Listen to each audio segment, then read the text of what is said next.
Hi, now I want to talk a little bit about compensation. I mean, we've talked about rewards, but I want to talk specifically about compensation. It's a topic that not many people really address in a startup company, but I think it's important to understand some of the pitfalls you can run into or some of the facts of life when it comes to how much compensation you can expect as a co-founder in a company. So the fact is this, right? A startup company almost always is cash poor, and they cannot afford to pay large company salaries. I mean, when I founded my company, my first company many years ago, I was working at a multinational company. I was making high six-figure salary, and I went to work in my first company that I founded, and I was making $5,000 a month, okay? And that's just the fact of life. We had no funding. We were kind of bootstrapping this company. So how do you make up for it? Well, obviously it's a big decrease in your cash flow, and hopefully you've planned for that by building up some type of savings account, or maybe you have a spouse who works or what have you. So, but how do you make up for the absence of large salaries? Well, the way you do it is you can use other incentives, like performance-based bonuses, which says, okay, we're going to pay you a small salary because we know you have to pay some bills, but we're going to set up a bonus plan that if you're successful, and generally successful means generate revenue because otherwise you can't really pay the incentive otherwise. So you have performance-based bonuses, right? And the other most common way you reward people other than big salaries is non-financial incentives, and the most common one is, of course, equity. So the non-founder cash compensation, interestingly enough, generally follows the overall economic cycles in the country.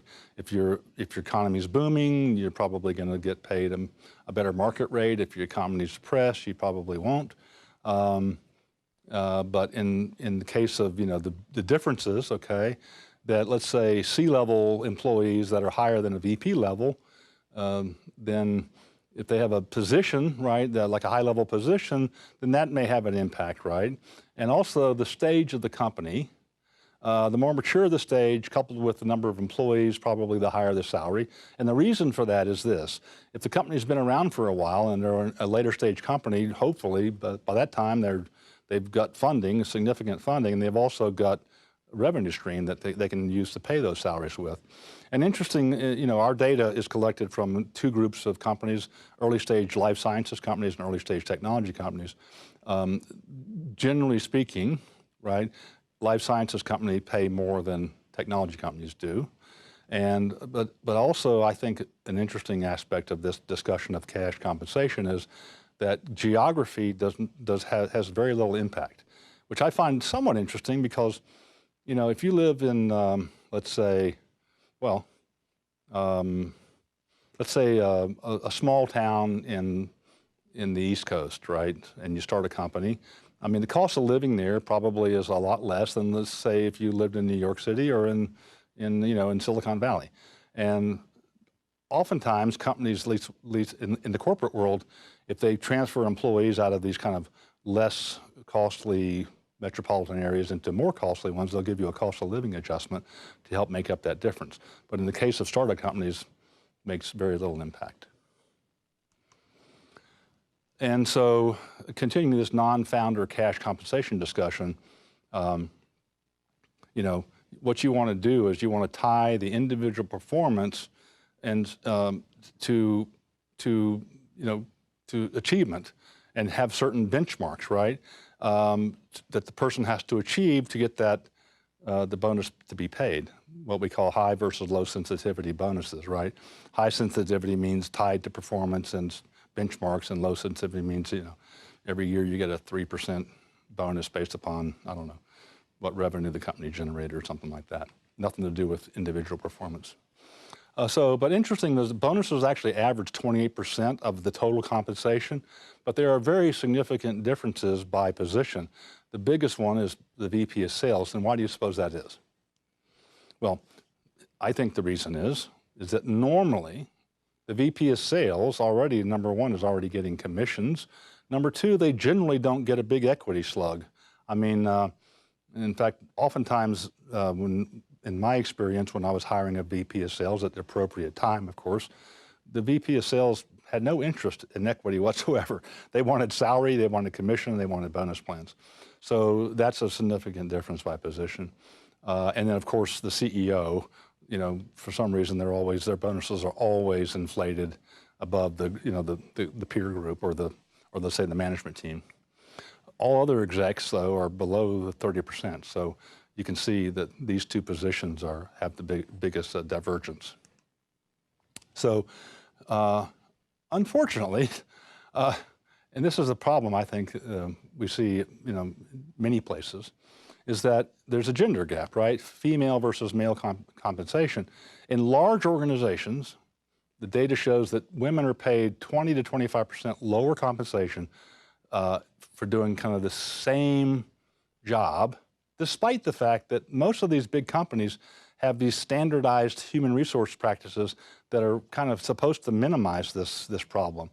So the question is, does this hold true in these, startups before they become, bureaucratic, what we call pre-bureaucratic startups? And interestingly enough, the answer is no. It does. I mean, it doesn't hold. It does hold true. Unfortunately, it does hold true. Meaning, women are paid less, and there's actually also a discrepancy in the number of women in organizations. It's been kind of a pet project of mine. I want to get more women involved in STEM disciplines.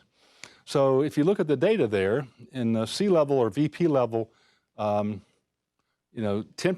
of technology companies and 17% of life sciences companies are women. And what's the population?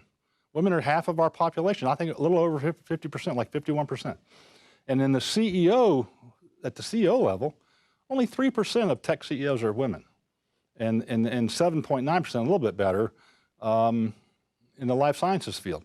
And it just makes no sense to me. And, it's an endemic problem that I'm not sure exactly how to fix, but we need to figure out how to fix it. And then interesting also is that there's also a compensation gap. Now, it's not as bad as a corporate world where it's 20 to 25% lower, but it is still almost 6%, and that's a significant number.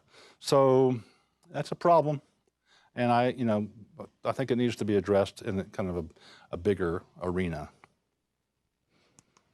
Now, this kind of shows the non-founding executives' compensation and equity inequality, cash compensation and equity versus the VP of marketing. The VP of marketing is kind of like the benchmark, right? That's the position against which all other positions are compared. And if you look at the far right of this slide, it says VP of marketing. Their cash and their equity are 1.0. That's percentage of themselves, basically. But if you look down the row as you get closer to the C-level employees, right? Not a whole lot of discrepancy between the VP of business development, VP of engineering, VP of sales, even the CFO. But then you start looking at the CTO, and then you get the COO, Chief Operating Officer, and then you get the CEO. And there's a huge discrepancy, right, between these positions. So it's interesting to me. I guess it's really it goes back to the issue of the title maybe being worth more than it actually is based upon performance. So to summarize this whole topic of discussion, when you're hiring people, you have the same dilemmas when you're hiring somebody as you do when you're trying to decide who do I co-found with. But there's an added complexity that's thrown in based upon what stage is your startup, at what stage is your startup now? Because when you start the company and you're doing founders, the stage is basically ground zero. You just got started.